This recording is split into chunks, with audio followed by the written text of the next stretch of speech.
derived from religiousness, economic development, strength, gratification, and liberation, otherwise known as Dharma Artha Kama Moksha. Such a transcendental devotee regards any kind of happiness other than devotional service as no better than straw in the street. It's a good lesson for us. If we're looking for happiness, then we should be trying to derive the happiness from devotional service. Shri Bhakti Rasamrita Sindhu Ki Jai. Om Namo Bhagavate Vasudevaya. Om Namo Bhagavate Vasudevaya. Om Namo Bhagavate Vasudevaya. Reading from Srimad Bhagavatam, Canto 7, Chapter 6, entitled Prahlad instructs his demoniac schoolmates. Text 16. Vidvan Vitam Danuja Kutumbam Vidvanapitam Danuja Kutumbam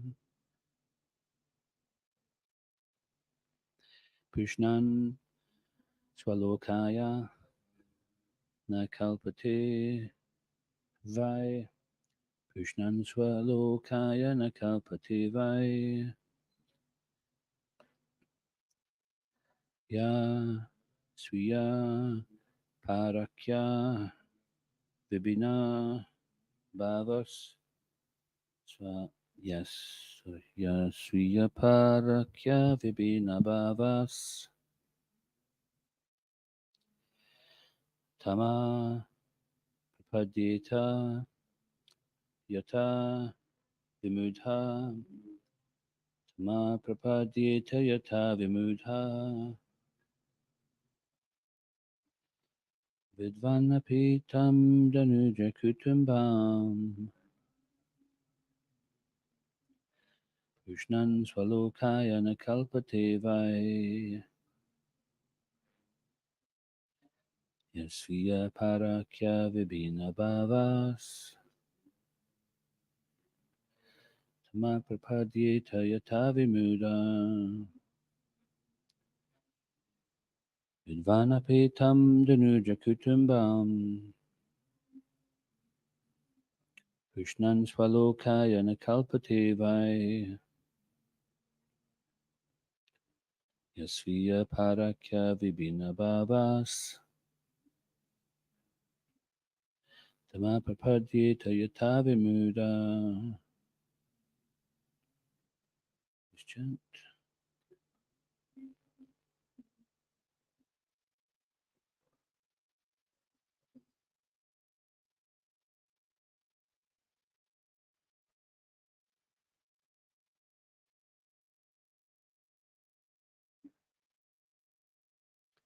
Yasviya Parakya Vibina Bhavas Tama Prapadyeta Yata Vimuda Vidvanapitam Danuja Kutumbam Krishnan Swalokaya Nakalpate Vai Yasviya Parakya Vibina Bhavas Tama Prapadyeta Yata Vimuda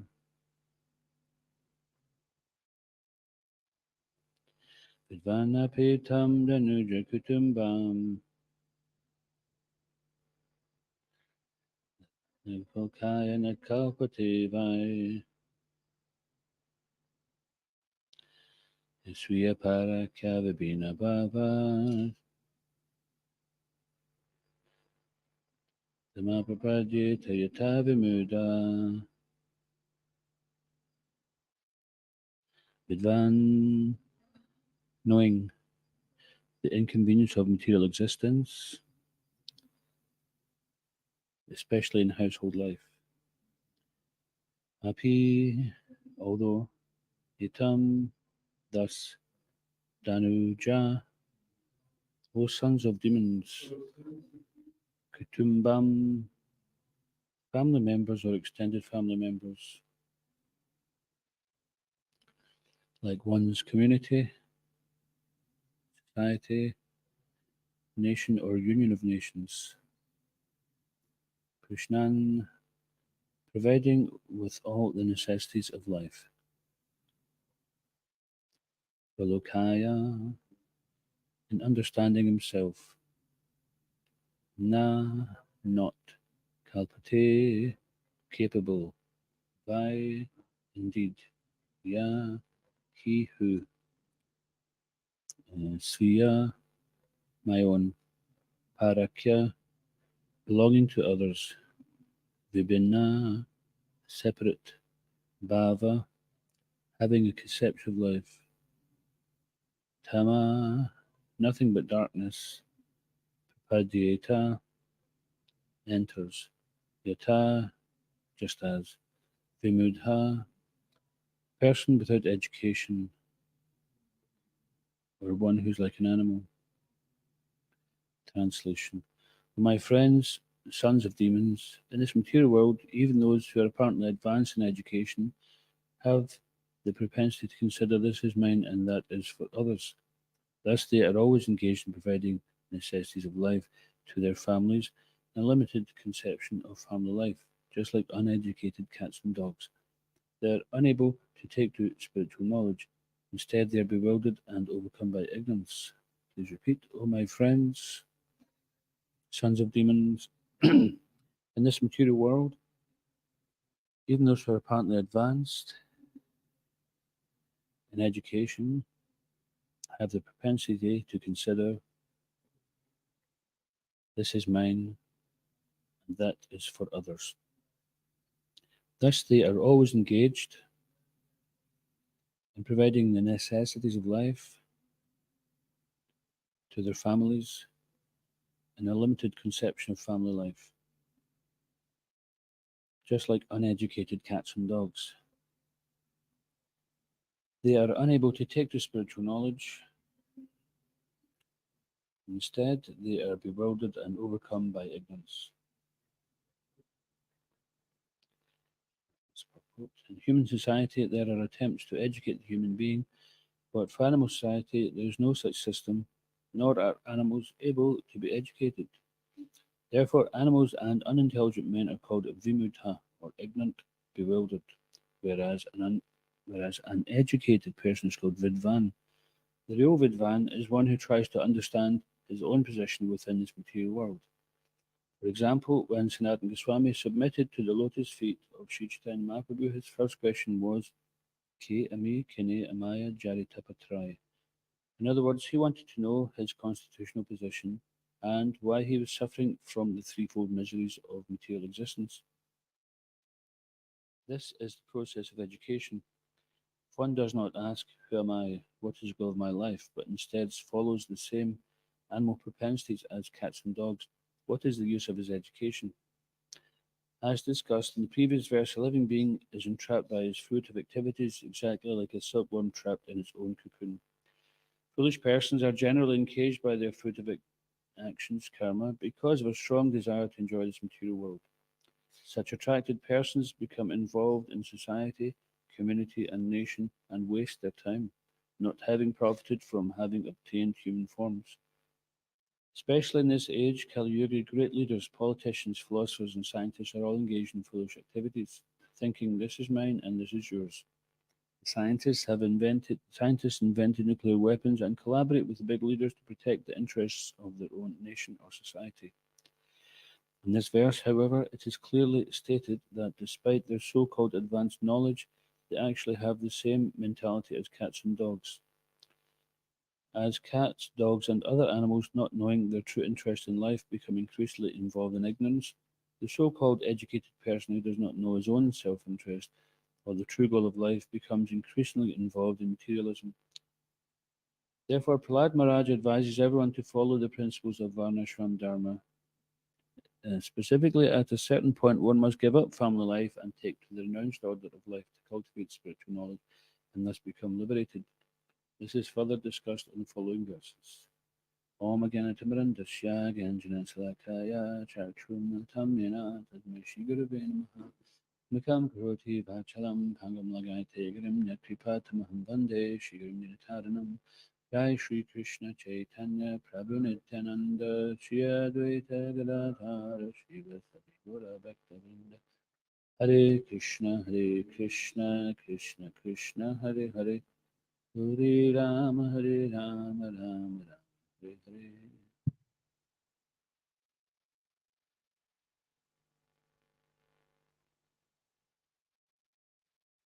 My friends, sons of demons in this material world, even those who are apparently advanced in education, have the propensity to consider this is mine and that is for others.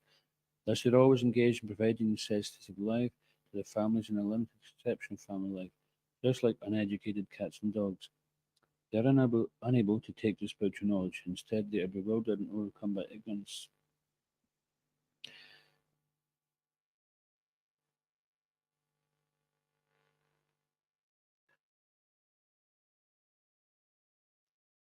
You see, these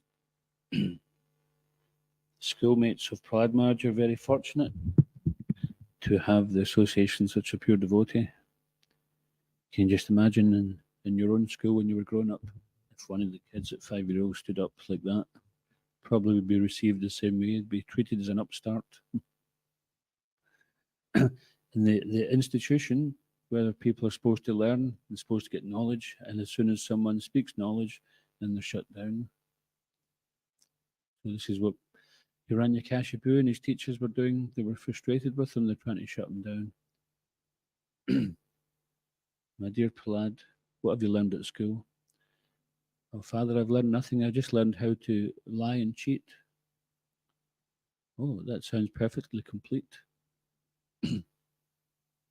So then Prahlad Maharaj was teaching his classmates devotional service, and Hiranyakashipu says, what is this nonsense that you're teaching in school, that you're sharing? Where have you learned this from? If it's from your teachers, I'll have their heads removed.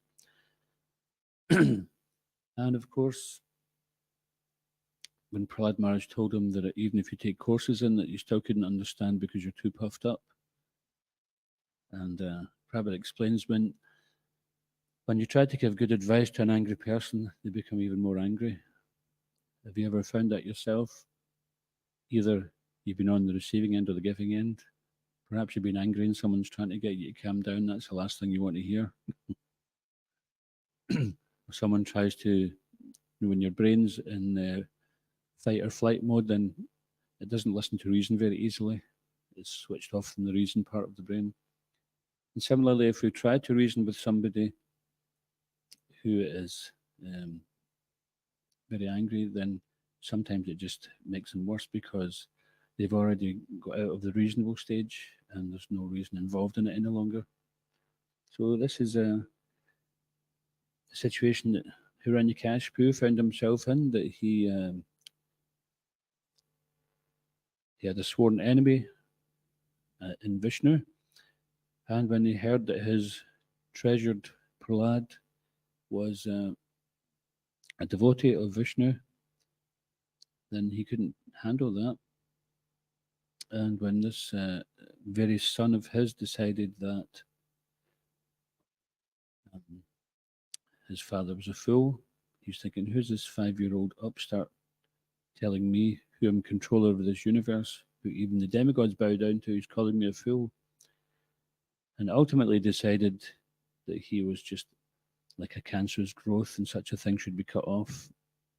And when he made that decision, then that's when Lord Nrsimhadev decided to appear. So the Lord protected Prahlad Maharaj in different situations.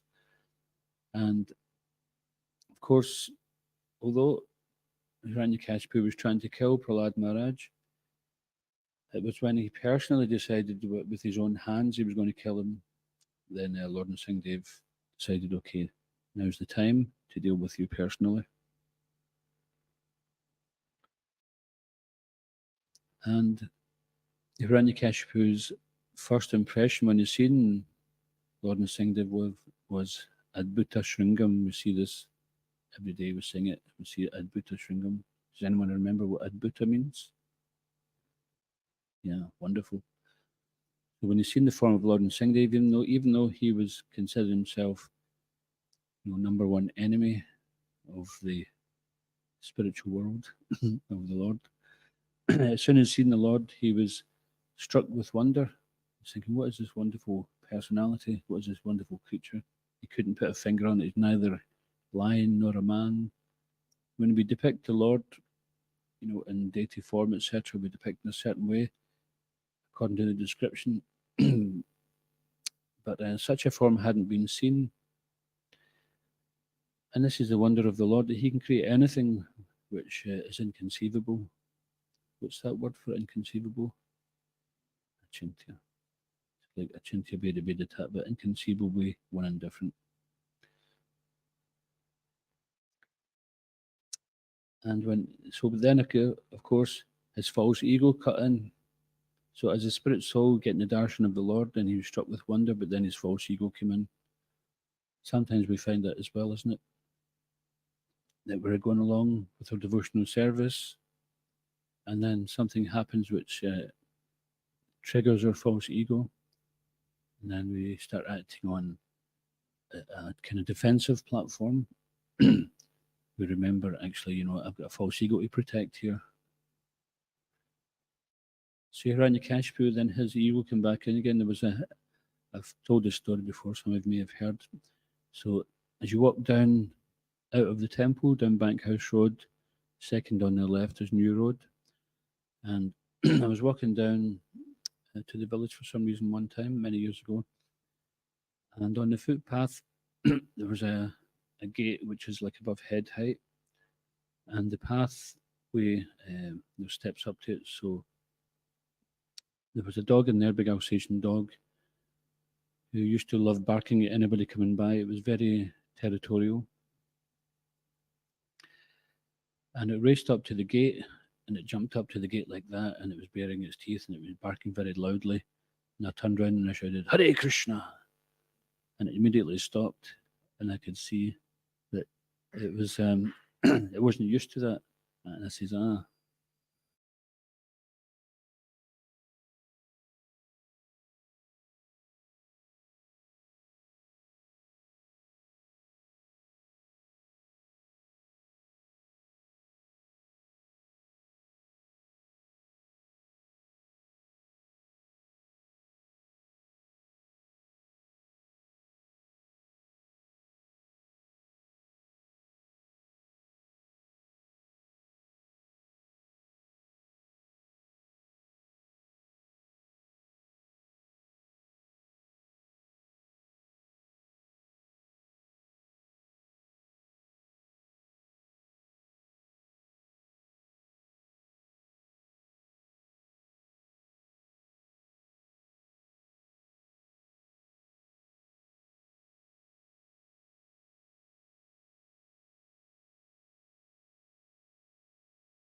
and by doing that, then we never lose, because actually we don't have anything anyway. Shulbhakti Thakur explains that there's only two things in this material world which have any substance: the jiva and the holy name. Everything else is just passing. It's just material energy is endlessly mutable. Just like thousands of years ago, people were attracted by whatever was going on at that time. And nowadays, everyone thinks this is the best things have ever been. Nobody was more intelligent, no one's more advanced than this has ever been. But how do we know? How many civilizations have come up and proud of their advancement in some way or another, and then it kind of folds on in itself, or someone else comes along and takes it off you? Just like sometimes at school, the kids, the bigger kids would come along and take your dinner money off you, or take your candy off you. Or maybe you're one of the big kids that used to do that. But someone will come and take it off you. There's always someone bigger in the material world. And ultimately, whatever we engage in, we have to get some reaction. We're playing this game here of karma, material world. And if you want to live somewhat happily in this material world, then there's certain strict rules and regulations. However, because the living entity has such a strong desire to enjoy, then even sometimes we know what's best for us and we won't do it. Or we know it's harmful, but still we'll go ahead and do it because we have such a strong spirit of enjoyment. So this was being discussed in the Nectar of Devotion a few minutes ago, where a devotional service actually should be our aim, that we simply get pleasure from devotional service, because all the acharyas before us are saying this is where the real pleasure is. Yeah, so Prabhupada says that the meaning of life is to enjoy, but we don't know how to enjoy. In our attempts to enjoy, we're simply creating future suffering. And Lord Brahma states that if one continues diligently performing the devotional service, performing their duties every day, and engaging in 10% devotional service, not just doing a little bit and then cutting out, bunking off, or lazing around, or making a show that I'm doing something, but really I'm just kind of stalling, I'm just drifting about. But 10% means that we don't waste time. Many occasions, Prabhupada would talk about this, the utilization of time. It's such an important thing, because the value of time actually is invaluable. We cannot buy a moment. I remember Hridayananda Maharaj giving a class, and at that time, of course, that was back in the 80s. He said, at the time of death, no matter how rich you are, even if you can afford to have the whole Royal Navy of Queen Elizabeth coming to your bedside, they can't do anything to stop death coming. We can't buy back one moment. And Prabhupada also gives an example of, there was one rich man, extremely rich beyond our conception, and he was offering so many doctors millions of dollars if he could just extend his life for a few more years so he could finish his plans. And Prabhupada comments that cruel death comes along and takes away the great plan maker. So even ourselves, we consider ourselves to be the great plan maker. But for a devotee, death isn't cruel. What is night time for the materialist is daytime for the devotee. When death comes, that's Krishna coming in the form of liberation. Death is Krishna in the form of liberation. Provided we're engaging fully in devotional service, then it doesn't matter, have a body, material world, or go to the spiritual world. Our intention, every endeavor is simply try to do something to fulfill the Lord's desire. And this is our pleasure. Even sometimes the devotees can be blissful in their apparent misery because it's a labor of love. But it's not misery, because it's a determination, or the devotees are trying to develop a determination.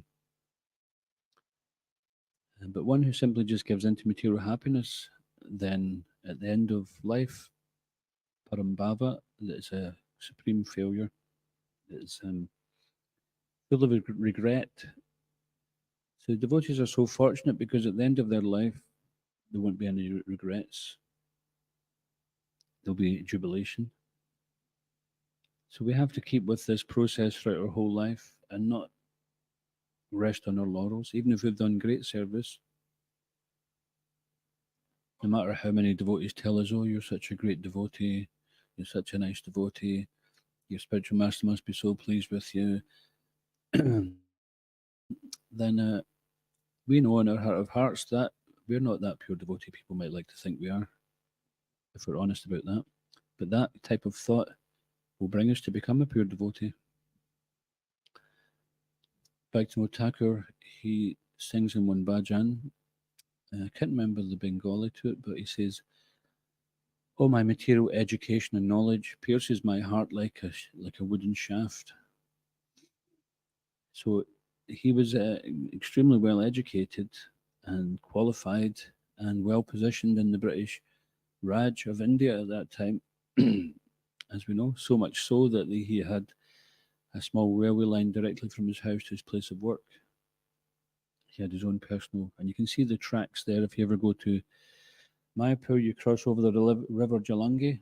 On one side of the Mayapur property of ISKCON, there's the Ganges, and on the other side is the Jalangi, which is very clear, beautiful river. And you pass through these palm trees. It's like a corridor of palms, and it's so humid you almost think you're underwater. And then you cross over the Jalangi, and you can get to Bhaktivinoda Thakur's house. And you can go into his house, and you go into the veranda, and you can see where he had a vision of where the Mayapur Chandrodaya Mandir would be, the Temple of Vedic Planetarium. And you can be on that balcony where he used to walk up and down, presenting various arguments and then defeating them. And where he wrote many books and bhajans. And you can see that little train track at the back of his house, little small gauge railway, which used to take him to his place of work. So these are not just like somebody made up these stories to make it seem like he's a great guy and whatever, and it wasn't as big as we said it was. No, he was very well qualified, but still, even though he was so qualified, practically the highest position anyone in India could have at that time, then he still just considered that it was all his material education was useless waste of time, because he's such a great devotee that he thinks anything spent not directly in Krishna's service is a waste of time. Just like the gopis of Vrindavan, when their eyes were blinking, what were they thinking?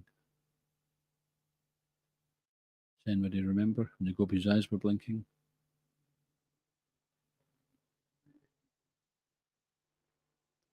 Yeah, so they were cursing somebody. No. Who made the eyelids? They were cursing the creator, they need these blinking eyelids because they couldn't see Krishna momentarily. But of course, this is heightening their emotion, because even a moment of separation from them is increasing their desire to see Krishna more and more. Anandam Budhivardhanam, ever increasing ocean of transcendental bliss, as opposed to a few £100 a week, trying to make ends meet, and going for a meal at the weekend, and a couple of drinks, and then back to work again on Monday. There's no comparison. And sometimes people wonder, well, you guys must be brainwashed. How can you give up everything? And Prabhupada says, yes, we're scrubbing the brain clean. Brain is dirty, so we're scrubbing it. This was sometimes how Prabhupada would argue. He wouldn't argue, he'd just accept it, but he'd turn it around in such a way. Just like,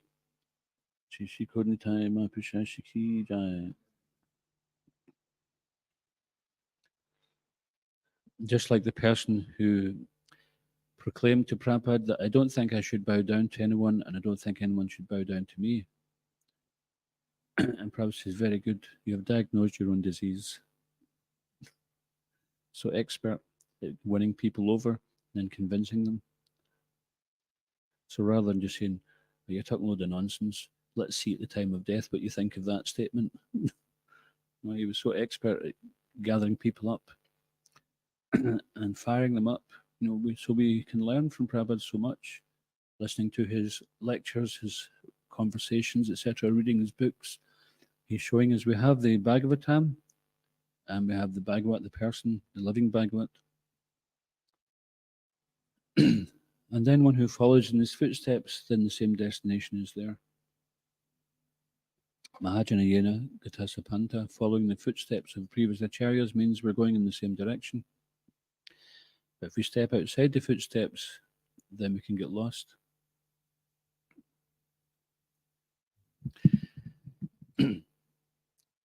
So this aham mameti, meaning this is mine,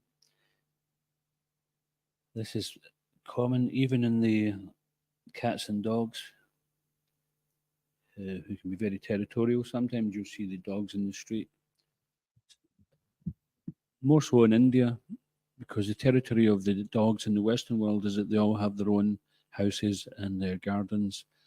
And they will be territorial if anyone approaches that. but mostly because they're being fed all the time, then often they're not that aggressive. Some of them, of course, will be unpredictable. But if you go to India and you see the street dogs, they go around in packs and they're very territorial. There'll be raging battles on the street in the middle of the night. You hear it starting up. In Vrindavan, also, you see the dogs and the monkeys fighting over territory. And the monkeys are fighting over territory. Here in the West, also, sometimes you hear a cat fight because someone is in someone else's pitch. They've just assumed this is my area. So they put their scent somewhere, and then that means it's theirs. But a bigger cat or dog comes along, and then it's no longer theirs. Or they pass away, and then it's no longer theirs. They don't. It's all still here. They never took anything with them. So Prabhupada talks about human society, which is simply still on this platform of I, me, and mine, is no better than intellectual animalism. The animal is running on four legs, and the human is running on four wheels. The animal's defending itself with its claws and its teeth, and the humans are defend themselves with guns and bombs. Yet they're thinking they're so much advanced. They're thinking, back in the day, people used bow and arrow. But it's the same principle. They haven't got away from that. When the day comes when people look back and say, well, back in the day, people used to attack each other. Can you believe it? Then that would be human advancement, advancement of human civilization. So this is what is meant by Aryan. So Aryan means that we understand that everything belongs to the Lord, and everything should be used for the Lord's pleasure, Lord's glorification. And it doesn't make us any more poor. It doesn't make us any less happy in life. So it's I don't know if you've ever experienced yourself or you've seen it in others but when you're most selfish, that's when you're the most miserable. Or when you see someone who's very selfish, you see they're not very happy by being selfish. They're generally not happy. They're too concerned with themselves.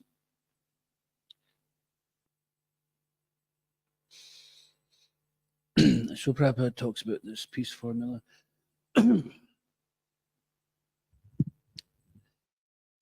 Which is Bhaktam Jagatapasam Sarvalok Maheshwaram Suridam Sarvabhutanam Gyatmamam Shantam Richati.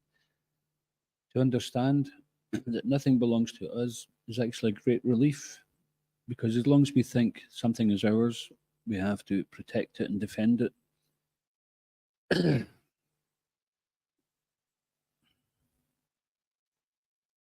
And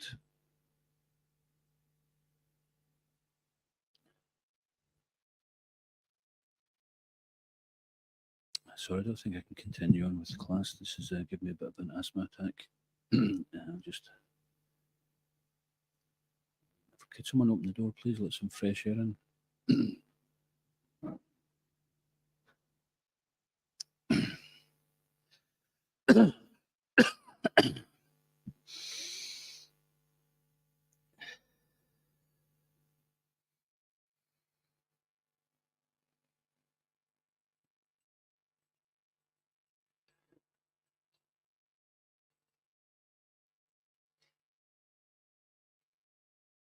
So a living it's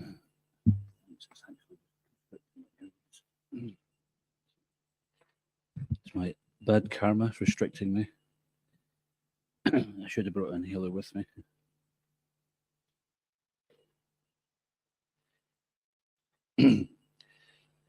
I think the incense we're using has probably got some chemicals in it.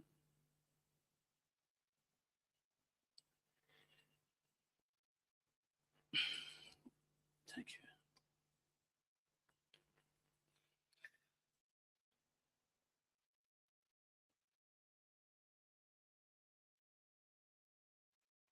So Prabhupada explains in the Sorry about that. Prabhupada explains about the living entity who are following the same propensities as the cats and dogs. He's saying, what is the use of their education?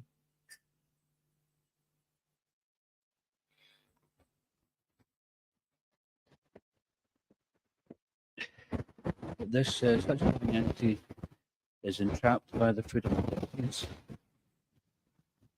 So where we're thinking we're free to enjoy, we're trapping ourselves, we're limiting ourselves.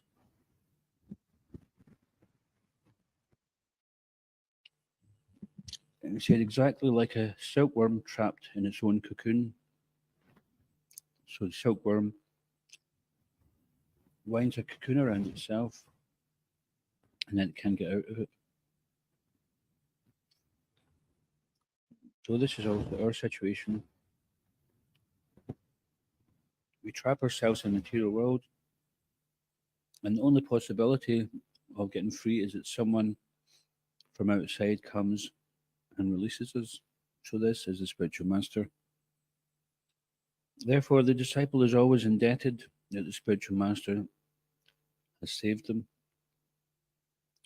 Not in some kind of sentimental way, but actually, in fact, the spiritual master has saved us from karma bandhana, being bound by action and reaction. I think we can shut the door now if that's all right. Sorry for the inconvenience.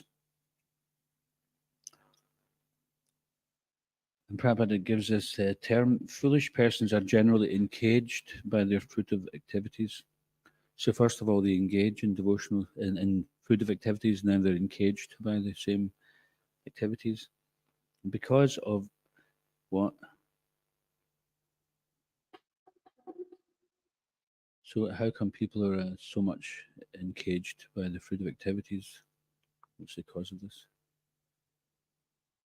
Exactly, yeah. Thank you. Because of a strong desire to enjoy the material world.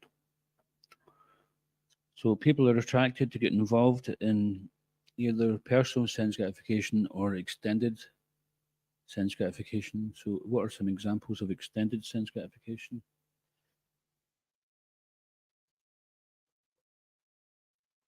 Extended sense gratification, yeah. So sense gratification generally means to engage the senses in contact with the sense objects. But sometimes people have got bigger ideas than that.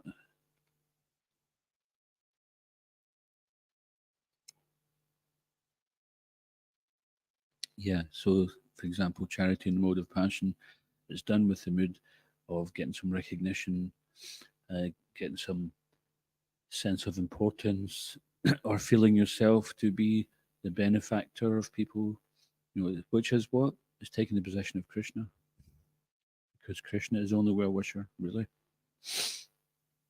Yes, society, community, and nation, or international. So this is extended sense gratification. First of all, one's sense gratification may, as a child or as a baby, it's anamaya.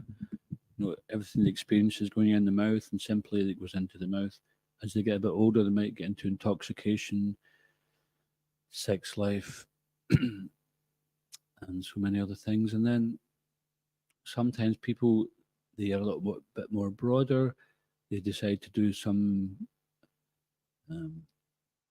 perhaps charitable activity, or they do something for the community. They work for some cause, or they get into politics, and with all good intentions, they want to do something for their country. Or they get into some kind of a global cause where they want to save the planet, but what is it?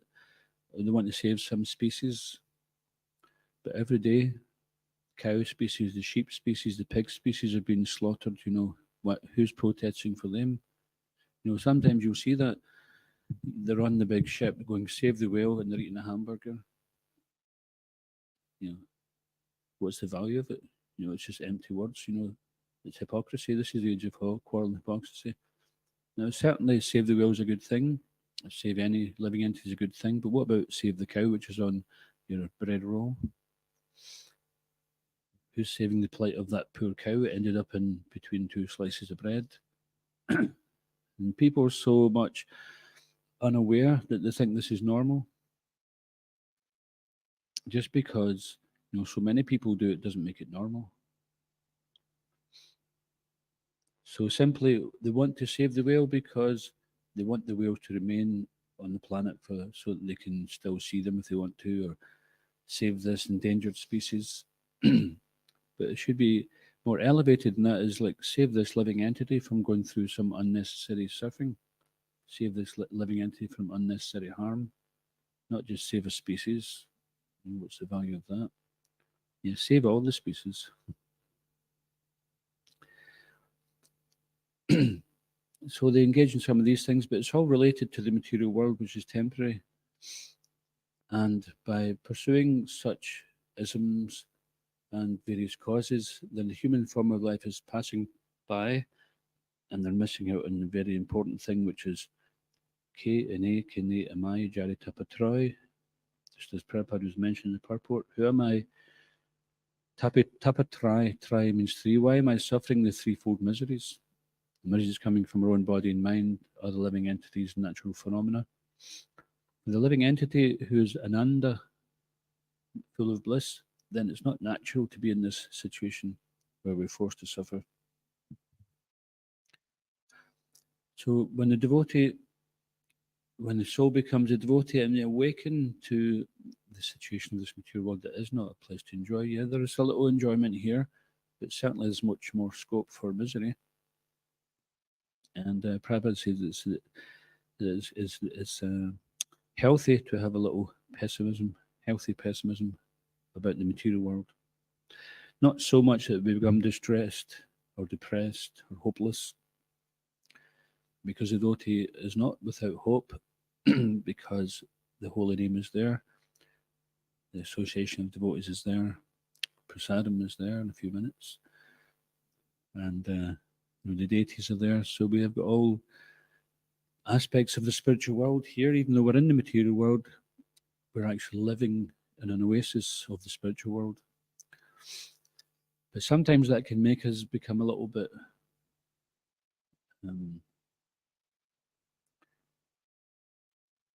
what you say, not apathetic.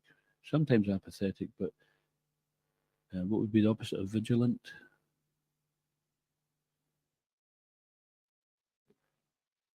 What? Lackadaisical, yeah. Could be lackadaisical. Relaxed, yeah. So because sometimes the devotee's suffering decreases, it diminishes, then sometimes we do become relaxed, and we might become a bit lackadaisical about being attentive or being vigilant, forgetting we're still in the material world. So then Krishna will put us in a situation where we have to take shelter.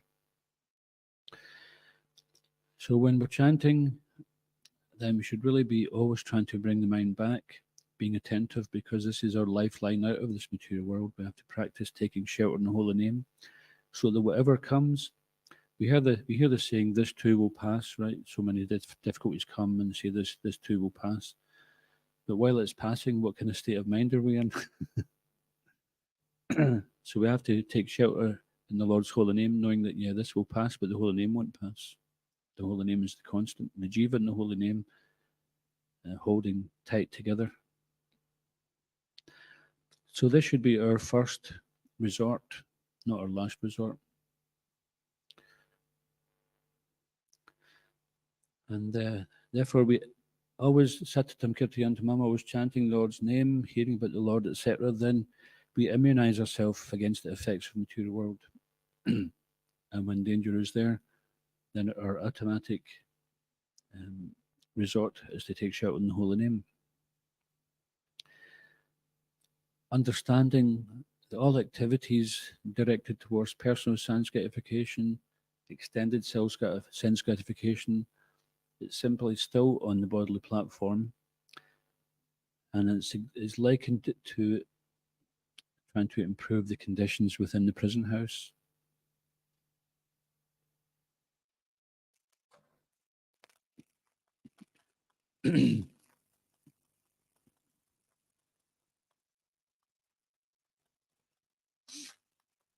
So no matter how much improvement we make in the prison house, might even get to the point where we change the bars in the prison for gold bars. We've got nice curtains around them. And, the exercise yard has got the latest gym technology and things like that. But still, we're in a very limited environment. And we may even fool ourselves thinking, oh, this is okay, it's not so bad in here. But we don't have the freedom to go anywhere and everywhere. We don't have the freedom to enjoy, very much restricted. And there's a lot of danger in a prison house. You say something to the wrong person, you could find yourself in big trouble. And the intelligent living entities, they understand that there is a prison house called the material world, and they think that I certainly don't want to end up there. So like in human society, most people, at least in this country, most people don't experience prison because they value the laws of the land, which allow them their freedom. They're intelligent enough to avoid. But some people, sometimes unfortunate, are not so clever that they do something wrong and they get caught and then they get put behind bars. They want to live outside the rules. So this is the situation of the material world that we have somehow or another tried to enjoy out with the rules of engagement, and we found ourselves getting restricted. An interesting thing is, Prabhupada says in the purport to the Mahamantra that the more the living entity tries to conquer over the material energy, the more we become entangled in her complexities. And he personalizes it, he says her complexities, Maya. So with our endeavor to enjoy more freedom, generally the things we do restrict our freedom more and more. We misuse human form of life, then we lose it. And the more we misuse it, then the more restrictions we get. Just like sometimes people, they're taken off the streets for the safety of society. So that's us. Just imagine the spiritual world, everyone there is 100% friendly to Krishna, and everything's going on in this wonderful choreographed pastime. And then we just kind of gate crash it and think, okay, what's happening here? When's Prasad? I'm a bit tired, the journey to the spiritual world was a bit exhausting, can I go and crash out somewhere for a bit? It'd simply be a disturbance in the pastime. They're like, what about me? What about me? It's all about Krishna here. What about me? Okay, you don't belong here. So that's why we're here, because they're going, what about me? What about me? And everybody in the material world is going, what about me? So you're God's competitor. And it's a bit of a sad joke. But this is what the living entity wants. And when we realize, no, this is actually not good for me, then okay, I want to get out of here. And realize sometimes it's like when you have something very good and you don't appreciate it, sometimes you lose it, and then you appreciate it. So this is what's happened. And now we begin to appreciate, this place isn't all it was cracked up to be. Maya said, oh, come along, enjoy it, it'll be nice. And we tried and it didn't work out. And she said, no, you just got it wrong that time, but this time it'll be different. But you say that every time. I know, but this time it will be different. No, don't believe it any longer. I'm going to believe in Krishna for a change. So this is a change of heart. In our heart, there's been a long time just simply trying to lord it over material energy and enjoy our senses, and enjoy it with our friends and family who surround us, whether it be cat family, dog family, human family, how many families we've had. We identify with all these persons, but we don't know anybody from the past lives. We don't care for them. And we become very much absorbed in the persons who we're surrounded by nowadays. But who knows if we'll know any of them in the future. And Sri Prabhupada explains that just like sometimes some some seaweed comes together under the ocean, and then the waves separate it, never to be touched again. So that sounds quite sad. But the thing is, actually, in the spiritual world, we're all eternally connected, we're all eternally related. And there's no such sadness of separation in the material sense. So, no matter how much the materialists collaborate to try to rub out God, it will never work. It didn't work for Hiranyakashipu or Ravan, and certainly it won't work for these small-time Hiranyakashipus. And here Prabhupada finishes by saying, Prahlad Maharaj advises everyone to follow the principles of Varnashram. The Varnashram is gradually elevating people, but Krishna says, Sarva Dharma Prityajan. We'll just go to him directly. We don't have to go through the longer process of Varnashram Dharma. Or you can engage all your activities in Krishna's service, that is Daivi Varnashram. But specifically at a certain point, one must give up family life. So we say specifically at a certain point, not just like it will come along of its own accord. We have to say, okay, I need a plan to get free from this. And take the renounced order of life. So the renounced order of life is anyone who becomes a devotee. Prabhupada said this is a movement of Paramahamsas. So if you're in the movement and you're practicing, it's not that we have to necessarily everybody joins the renounced order of life. The renounced order of life is renunciation within the heart and within their activities. And so this is to be discussed in the following verses as well. Anyone any comments or questions?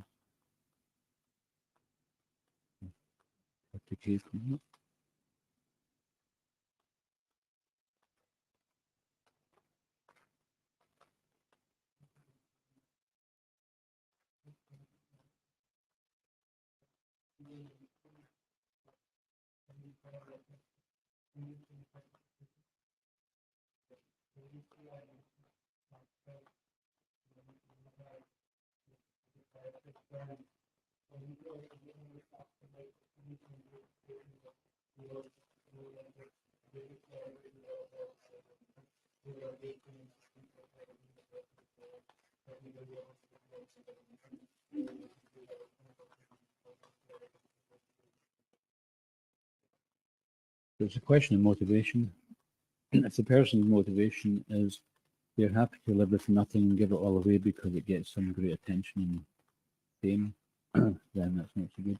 But if it's simply they'll give the very shirt off their back to help someone because they see somebody in need and they're given without any expectation of something in return, then that's a great quality.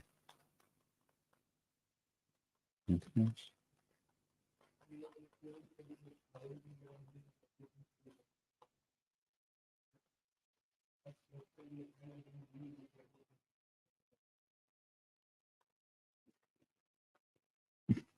Well, to begin with, we do what's called sadhana bhakti, or regulated devotional life, because prior to coming to devotional service, then we're always concerned about doing everything for ourselves, or we sometimes we get involved in some society and do something for the good of the society, but still it's something that we're part of. We want to do something for the greater good.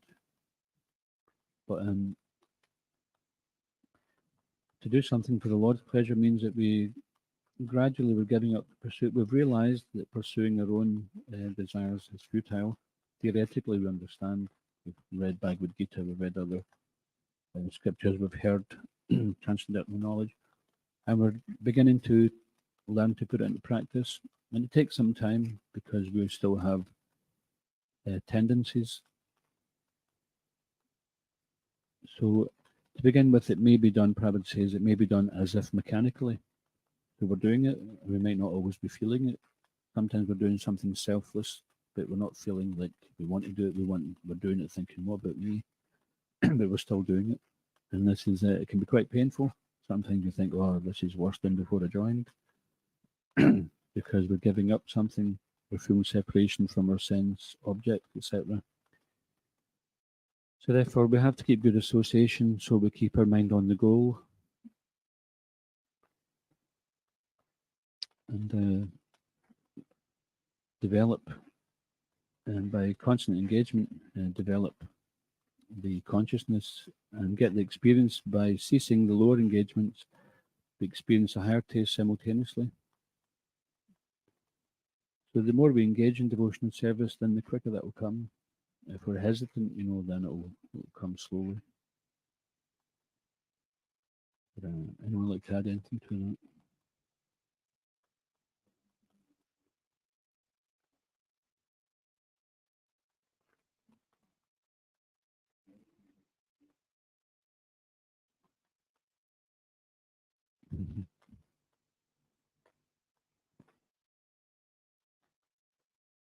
Sorry, can you speak up a bit?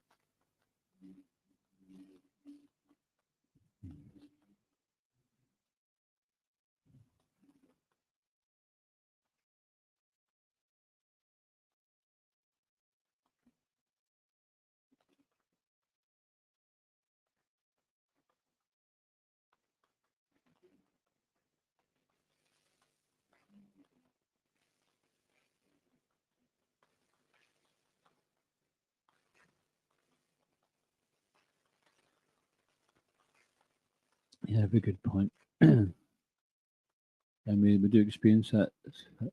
Oftentimes, the medicine, which is nice, doesn't really have much effect. It's,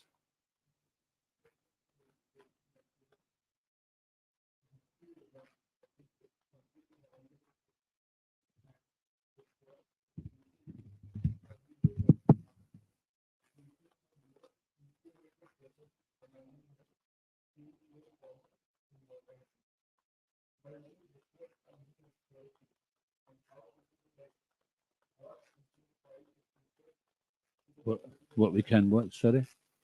How can we tell what?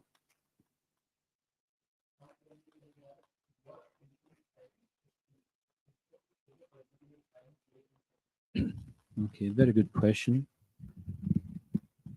And this is something which a preacher needs to know.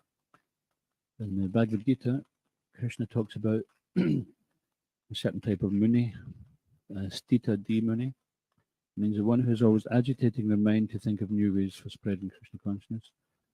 So thanks for attending class, Kieran, and thanks for your question. So time, place, and circumstance. So if we want to preach, then we have to understand who we're preaching to, what are their needs, what's their knowledge, what's their experience.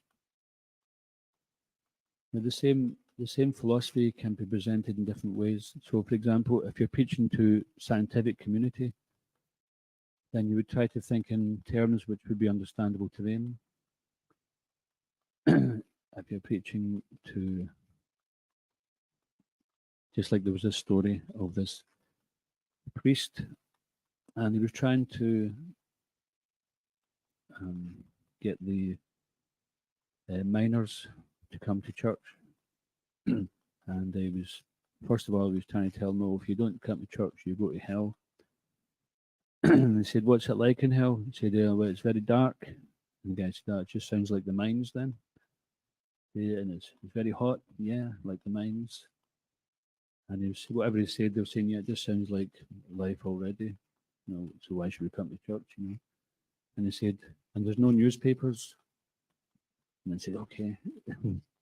So he was thinking, whether it was true or not, but the example is you try to think in such a way which people can relate to.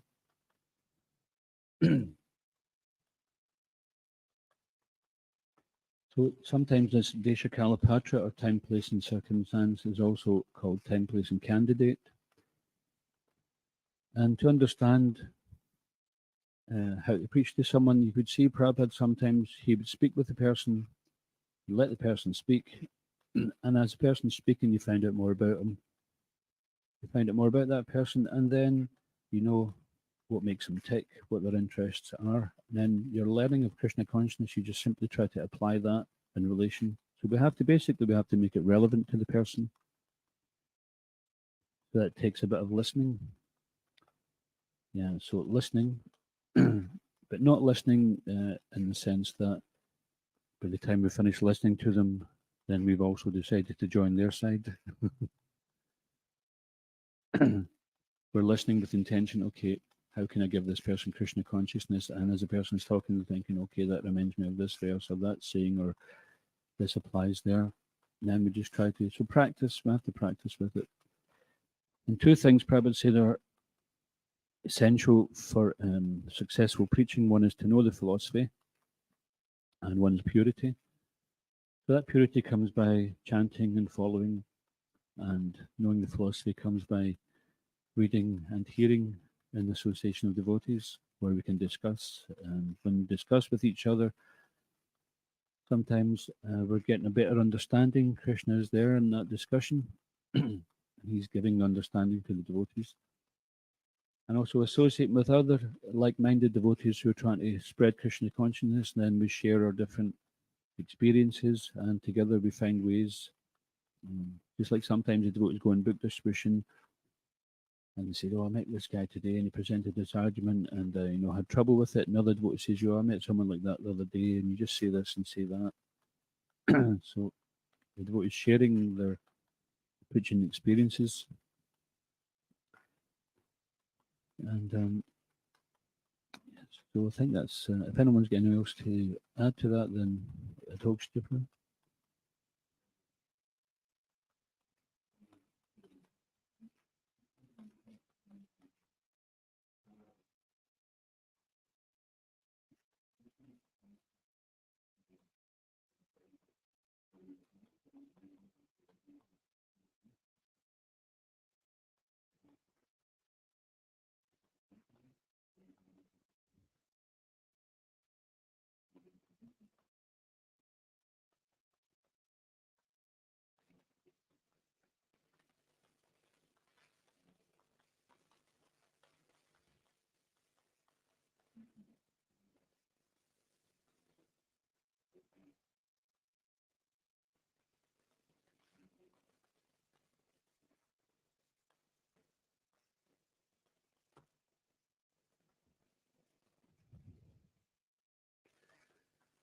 Thank you.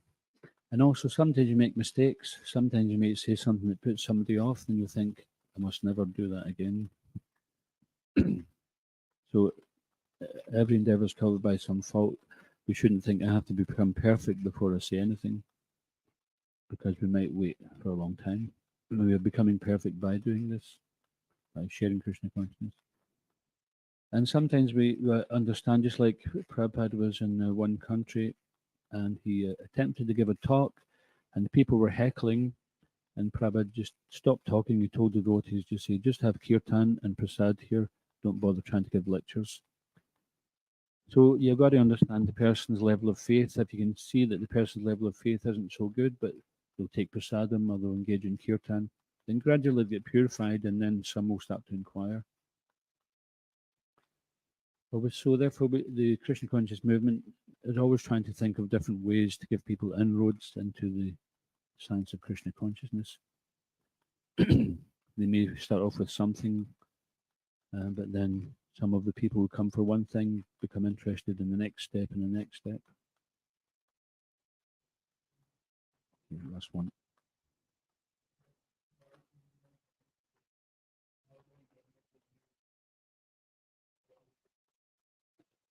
How do we...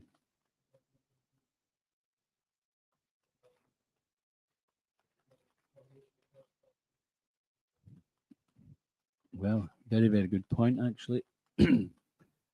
Before we had many people come into the temple, we used to have big Maha Harinams in Gaur Purnima. I remember one time we made this plan. We did 20 Harinams in one day. We split up into two parties, and each party was to do half an hour Harinam in like 10 different towns in one direction, that way. So the Lord's, if we bear in mind the Lord's purpose for descending, that he is supremely merciful, and he wants to give the holy name, he wants to give this transcendental knowledge. So going on Harinam, going on book distribution, giving out the mercy, connecting with the fallen souls, giving mercy to the fallen souls, this is the way to enter into that mood of the Lord. Okay. ISKCON Guruvindaki, Prabhupada ki, Granthad Srimad Bhagavatam.